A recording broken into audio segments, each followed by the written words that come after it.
Welcome to the Curious Conversations Collaborative with your hosts Karen Revell and Tessa Van Kaken. We hope by listening to these conversations you will gain insight, awareness, perspective, inspiration and motivation to create a career or business and life that lights you up and brings you happiness and joy. So welcome everyone. And today we wanted to talk about the fear of rejection. And I think, of course, like this is a topic we could talk about for like hours, I'd say. But I think we will focus mainly on like your fear of rejection as an entrepreneur or as a professional. So mainly business and work related, although obviously that's very closely linked to the fear of rejection more personally, but we'll touch upon that. But our main focus will be on how this affects you as an entrepreneur or a professional. So Karen, do you have any thoughts on this? Yeah, actually, I jotted down a few points here, and I certainly when you work for yourself, I think I can, the fear of rejection comes up in so many areas, in marketing, in sales, in pricing your offer, especially if you're a service-based business owner, but also in organizations where you're part of a team as well. So there's 4 areas that I can think of that we can like cover. What about yourself, Tessa? Do we want to start with one side, or like what ideas are coming up for you? I don't know, I'm very curious, like the 4 things that you're kind of okay. All right. Yeah, let's talk about that first, and then we'll take it from there. Yeah, well, I think the first thing, let's start in teams and organizations, and I think the fear of rejection comes in when we're in a team. And I think the smaller the organization, actually, the more prominent this is, because the smaller the organization, we want to fit in, we want to be accepted, we want to be accepted by our team members and everyone around us. So because, fair enough, we're turning up every day, we're spending most of our time in this place, that we want to be accepted. And I mean, just a little bit about the fear of rejection in the first place. It's that tribal or sort of the ancient human, basic need to be accepted, because back in ancient times when we were part of tribes, and if we weren't accepted, we would be disowned by the tribe and we wouldn't be able to survive. So there is this primal instinct of being accepted by others around us that we're spending a lot of time with. Because back then, if you weren't accepted, you would die, because you'd have to be going alone. And that we are naturally, mankind is naturally a tribal species. And I think even from a I think even from a point of view of like it's that tribal acceptance of the tribe, if you like what you were just mentioning. And then there is also this from that you're a baby, this innate need for belonging, absolutely, for love. And I think we have linked what happens a lot is that we link the feeling of belonging and the feeling of being loved, which is not, to me, it's not exactly the same as acceptance, right? I mean, if you think of a parent can love their child, yet maybe not accept their choices. Whereas we often think that they're completely linked. So we think we need to be fully accepted, like in everything we do. We think accepted means that everything we do, people agree with and accept what we're doing. Yes. To feel belonging and feeling loved. Yeah. And I think this is where that's often the seed of this fear of rejection, because obviously that's not possible. Like people don't always agree. People don't always accept what we do, but then they still, maybe not all people love us, but like still accept us on the level of like, they wouldn't kick us out the tribe, if you like. Because we do something they think absolutely is not really in line with that, what they think is right. Yeah, and you're right. And I think when you're in like I say, in a team, I mean, if you work in a large organisation, that's not too bad, because sometimes even if certain people you're not accepted by, you'll probably go and find others in other areas that you can, you know, there'll be some group of people that you can bond with. However, the downside of that is that's when it can make a work environment very cliquey, where, you know, you've got like little groups of, you know, people who are, there's this group and there's that group, and it kind of makes it a bit them and us. So it's not a harmonious work environment.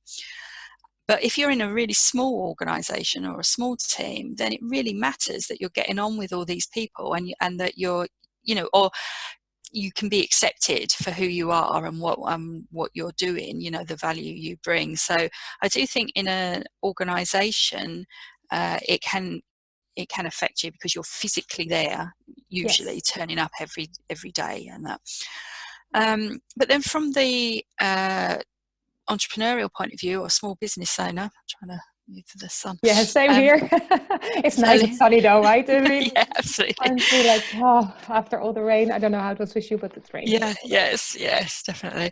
Yeah, but from an entrepreneurial point of view, and like I say, especially if you're working for yourself, there's so many aspects. So first of all, if you think about marketing your business, you have to put yourself out there, whether that's online, offline, whatever. You have to be visible, because if people don't see you, they don't know anything about you, you're not going to sell anything. So, but we've all had situations where, you know, for no particular reason, someone doesn't like us, someone doesn't, you know, and this normally, I mean, it nearly always goes back to when we were a child. There's something that's happened that we've felt rejected in some way, in some situation, and that small child is still within us.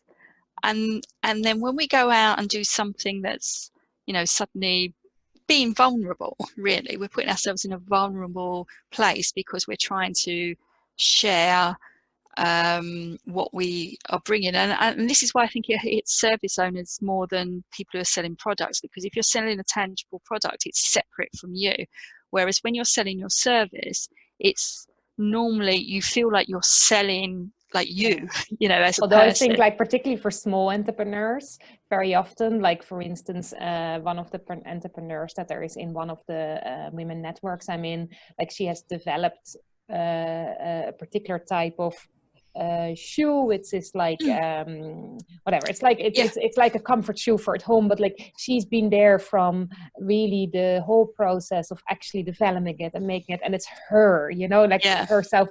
And I think someone else here, like, that I know is has created their own herbal teas, and is also, like, you know, so I think for small entrepreneurs, even with the products, it's still very it's their art, their baby. Absolutely. Whereas so, I can see what you mean, like, if you're bigger, where you might have several products, but even then, like with services, that can happen too, again, if you have other people working in your organization and you're not the only one doing it, putting yourself out there, it's different, I guess.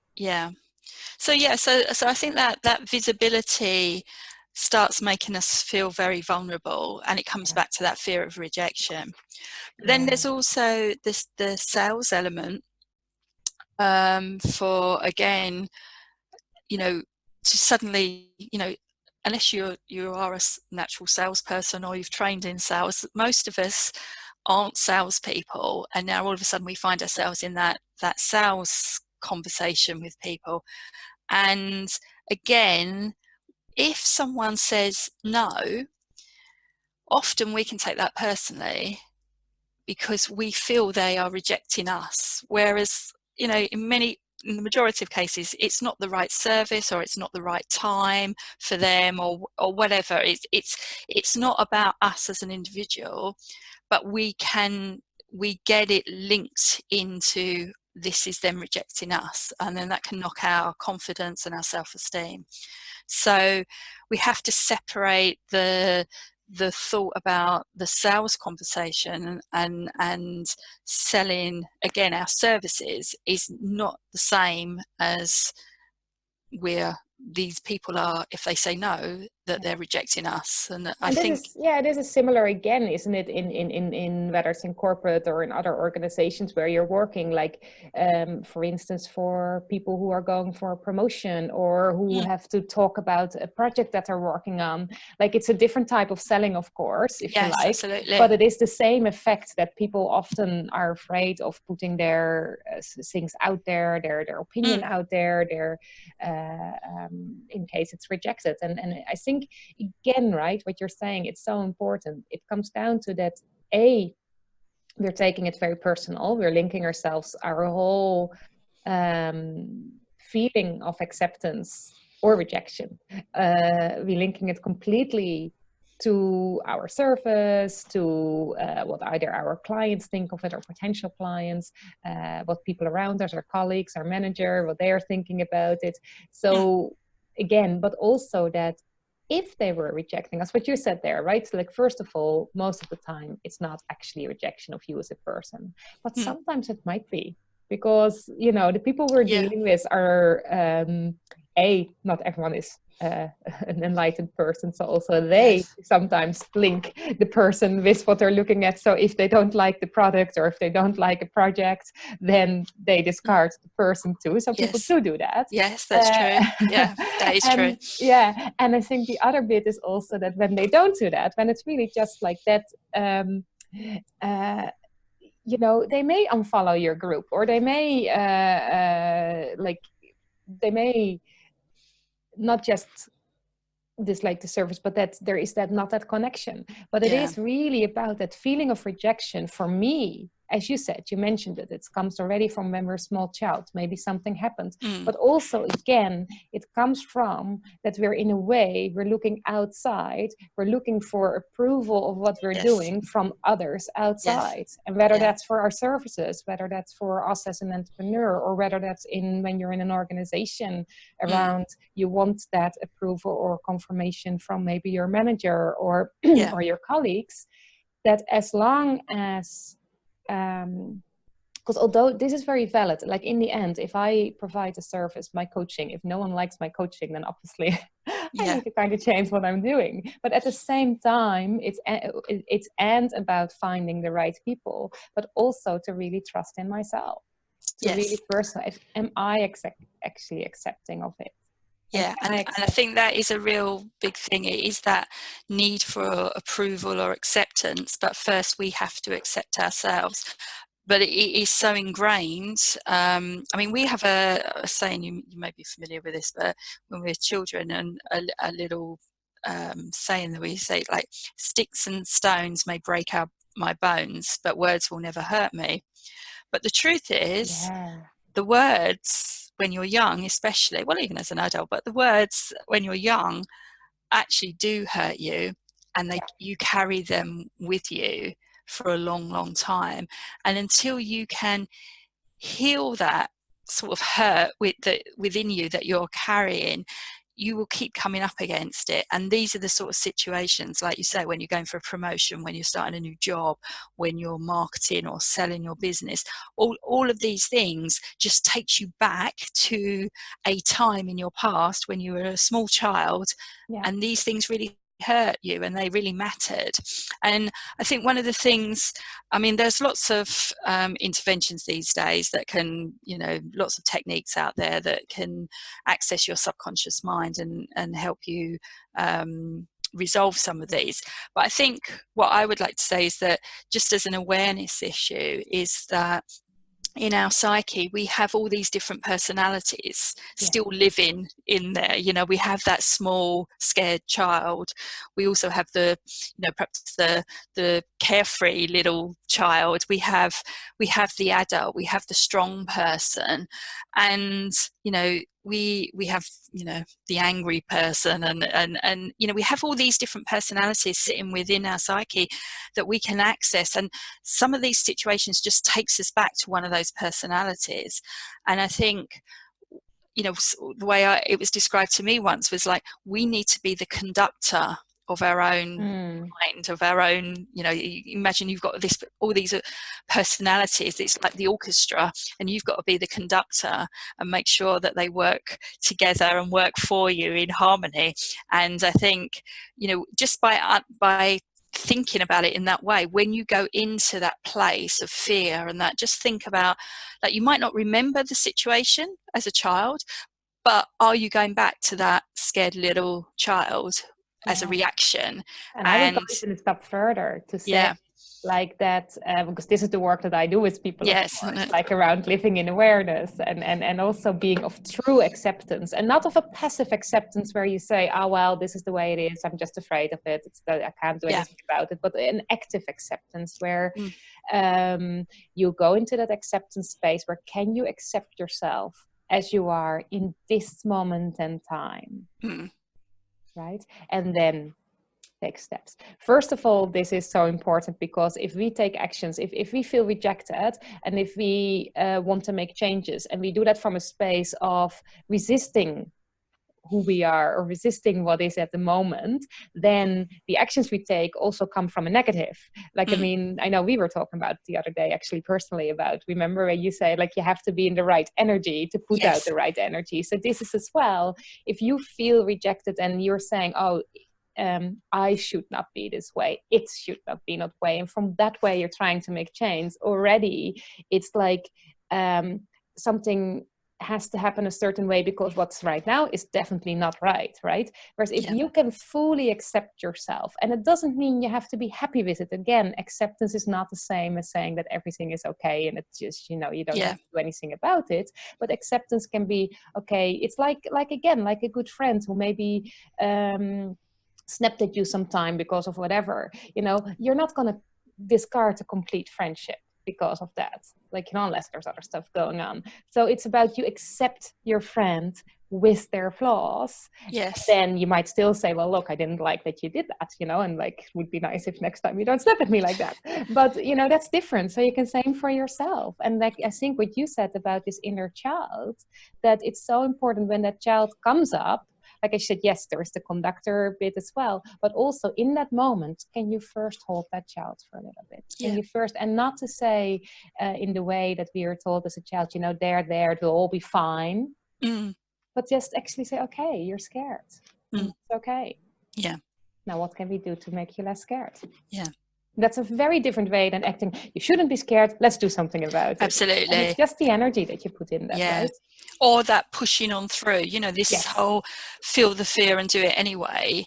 I think that just suppresses these feelings, and for some people you can do it, and you know, on the odd occasion you can push through things, but you can't keep that up long term. You and like you say, you have to accept the situation, your feelings and thoughts around it, and but once you've accepted that, then, like you say, to me it's very much about saying, well, okay, as an adult, or, you know, in this moment I feel back like a little child, but I know there's an adult part of me that can take care of this child and can deal with a situation like this, and maybe be less emotionally charged around it, and be, you know, more pragmatic, or, you know, calmer, and come from that space when you're making those decisions to go forward. So and I think it's like being firm and flexible, right? Like, as you said, like I think the feeling the fear and do it anyway, I think if that's the only thing you're doing,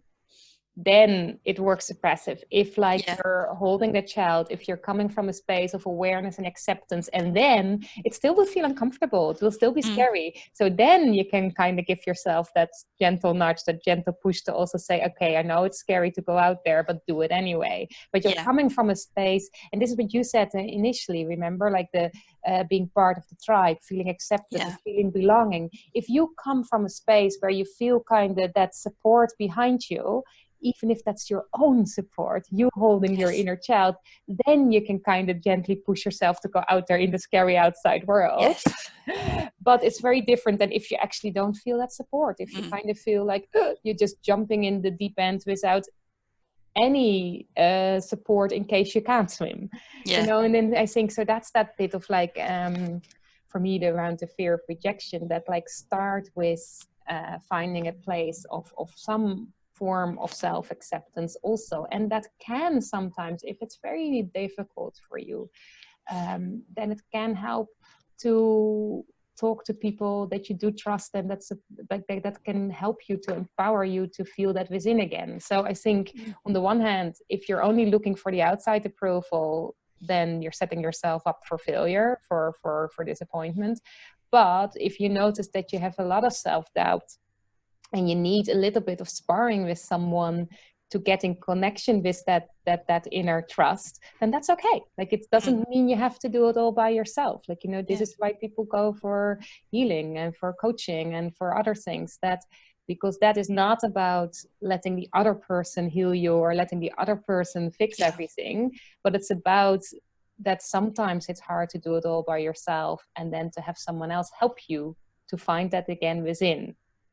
And I think that's the difference, right? I mean, most people, they come with the ideas like, someone needs to fix me. Yes. Here's my issue. You sort that out. Yeah. And then what you actually do is that people, instead of looking outside for that solution, outside for that approval, outside for what's the opposite of rejection? Well, approval, I guess. Acceptance. And then actually then go back to within to find that.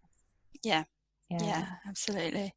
Cool. Right. So I think you know, to highlight from today's conversation then is that really, it's absolutely about acceptance coming from within, but it's also just that awareness that when this fear comes up, it's perfectly normal. And you're not wrong to feel that way, but there are ways of managing that and moving through it, rather than allowing yourself to have that fear take over you and stop you from doing what you're, you know, whether you're in your work, whichever way that is, you know, whether it's in an organization or for yourself.